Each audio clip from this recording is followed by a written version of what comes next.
आमच्या सोलापूरला ही चटणी ना शिळी भाकर न्याहारी म्हणतात आम्ही त्याला. शेंगदाण्याची चटणी, वाटीभर मस्त दही.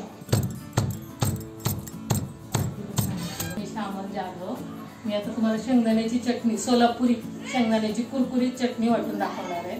आता शेंगाची चटणी वाटण्यासाठी काय काय साहित्य लागणार आहे ते मी आता इथं घेतले. मी कसं गावच्या पद्धतीनंच घेतलंय.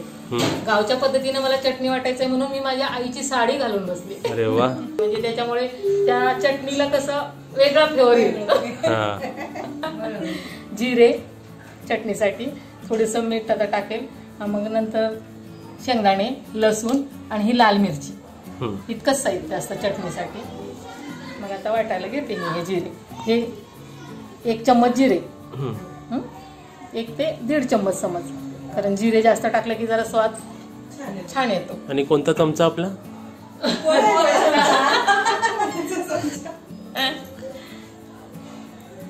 ते आपण मीठ टाकलं. हा, थोडंसं मीठ आता टाकते वाटण्यासाठी.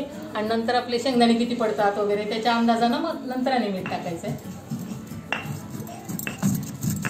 मी असं का घसरते, मी माळ्यावर राहते, खालच्या लोकांना आवाज जातो, माझ्यामुळे कुणाला त्रास नाही व्हावा म्हणून मी ते असं घसरून चटणी वाटते. तुम्ही असं करू शकता, असा आवाज येतो.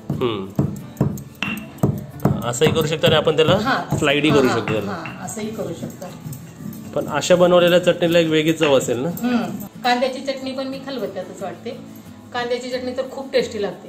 ते फक्त कैरी जेव्हा असते ना तेव्हाच आम्ही कांद्याची चटणी बनवतो. तुम्हाला कमेंट द्यायच्या अगोदरच पहिली कमेंट आली इकडे.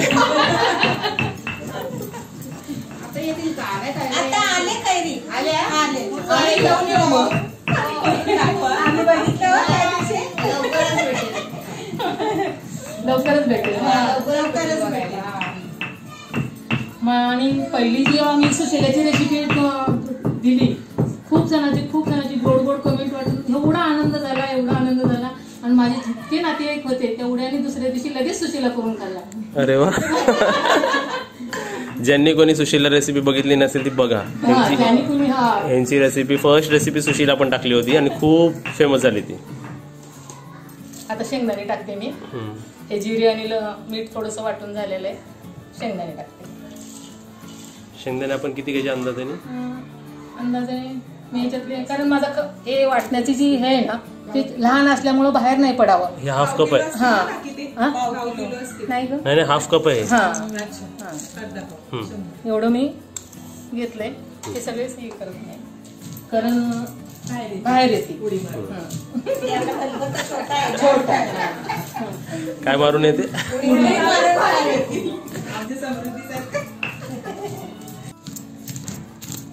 शेंगदाणे असे भाजले पाहिजे बारीक गॅस करून. मोठा गॅस करून शेंगदाणे नाही भाजायचे, कारण काय आहे, जो शेंगदाण्यामध्ये कुरकुरापणा येतो ते एकदम बारीक गॅस करून. मोठा गॅस केला की फक्त वरचं साल पटकर म्हणजे लालसर होतं आणि शेंगदाणे जळून जातात आणि चटणीची चव तशी लागत नाही जशी आपल्याला पाहिजे. आता मी हा लाल मसाला टाकते, मिरची पावडर. मसाला नाही, त्याला मिरची पावडर म्हणतात आमच्याकडे, लाल तिखट म्हणतात आमच्याकडे. लाल तिखट म्हणतात सोलापुरी. हे लाल तिखट 1 चम्मच. थोडं वरची. जिरे, मीठ आणि लसूण या मिरची पावडर मध्ये. जिरे, मीठ आणि लसूण आणि ही मिरची, हे 4 वस्तू आहेत त्याच्यामध्ये. कच्चा, ह्याच्यामध्ये सगळं कच्चं असतं लाल मिरची पावडर मध्ये. आणि हा काळा मसाला आहे ते सगळं भाजून पाहिजे. चटणीला हा लसूण मी टाकते इतका. पहिले आपण जिरे टाकले, थोडंसं मीठ टाकलं जिरे वाटण्यासाठी. आता मला अंदाजा शेंगदाण्यामुळे मग मी अंदाजा करून मीठ टाकणार याच्यामध्ये, कारण आपले शेंगदाणे किती आहेत. मग आपल्याला शेंगदाणे किती घ्यायचे ह्या त्याच्यानुसार मी अगोदर पहिले मीठ टाकू शकत नाही. जिरे वाटण्या, आता कसं आपण वेलची वाटण्यासाठी थोडीशी साखर टाकतो, तसं जिरे वाटण्यासाठी थोडासा मीठ. एवढं समज 1 वाटीला 1 चम्मच आपण मिरची पावडर, कमी तिखट खायचं असेल तर, म्हणजे मुंबईच्या लोकांना. आणि आमच्या गावाकडल्या लोकांना 1 वाटी शेंगदाण्याला 2 चम्मच तिखट लागू शकतो. बरोबर, तुम्ही प्रमाण सांगितलं. इथं माझ्या मैत्रिणी बसलेल्या आहेत, त्या विचारतायत. इथं जवळ बघून हातात घेतला होता मी, इथं सगळं सामान आणून ठेवलं. दाखवा. हे असे ही चीर का पडली आहे तुमच्या ह्याला, आता चटणी वाढणार आहे. गोल फिरवा जरा, सर्वीकडे चिरा. हा गोल पूर्ण चिरे त्याला. अशी चिरका पडली.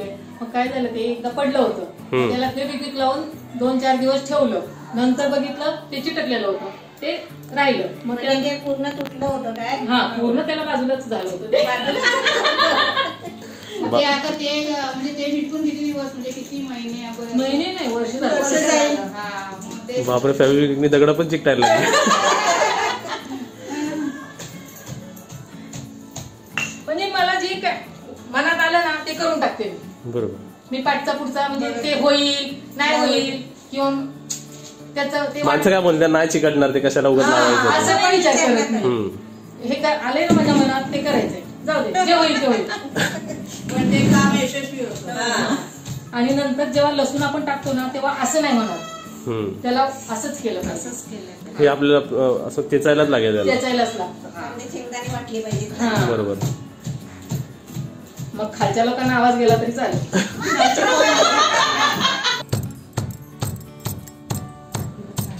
समृद्धी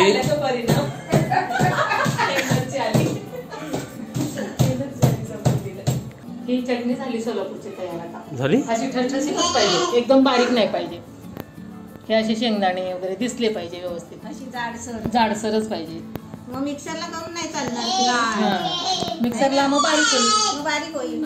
म्हणून मी तसं. बरं, मग मी टेस्ट करून बघ. नाही तुम्ही अशी हातात घ्या आणि आम्ही अशी बरोबर आहे. नाही नाही चिमटी घेतो आम्ही.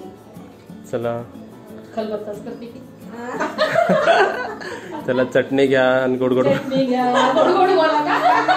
नाही, चटणी खा आणि चांगली चांगली कमेंट द्या. बरोबर ते चांगलं. आणि भरपूर लाईक करा म्हणजे पुढची रेसिपी मला द्यायला बघा. आवडेल. तुमच्यासाठी पण बघा, घ्या उचला थोडं थोडं. छान आहे ना? कसं झालं चटणी? गरजच नाही. एकदम छान. पाणी सुटते.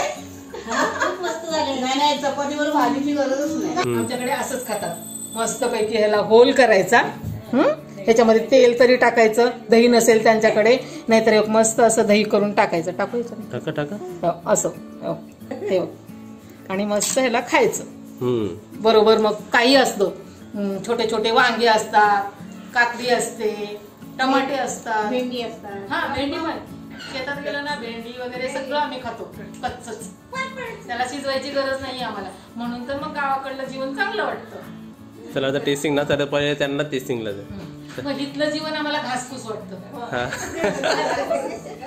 खाऊन बघते. चटणीची वीर बनवली. चला आणि सांगा. आता म्हणते मावशी एकदम मस्त बनवले.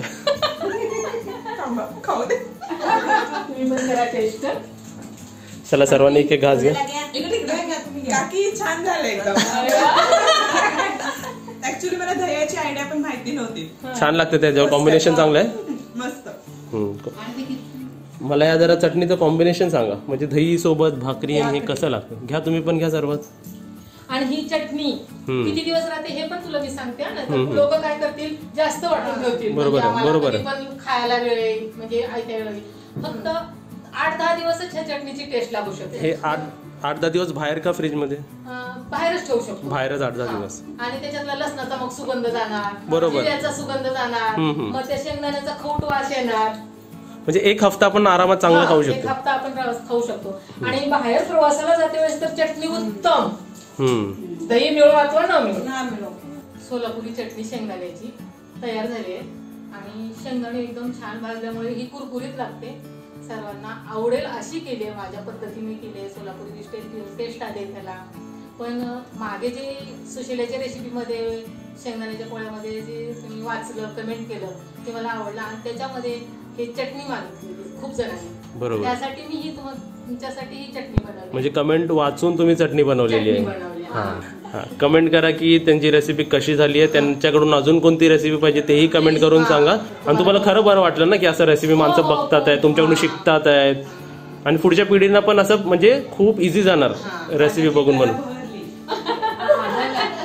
म्हणजे यांची कशी चटणी कशी झाली आम्हाला कमेंट करून नक्की सांगा. व्हिडिओला लाईक आणि शेअर पण करा. लाईक आणि शेअर करणं खूप गरजेचं आहे, कारण मला त्याच्यामध्ये खूप खूप मनाला आनंद होईल आणि करण्याचं एक वेगळं बळ येईल, मोटिवेशन येईल तुम्हाला. आणि आपली रेसिपी कशी वाटली तुम्हाला? अरे वा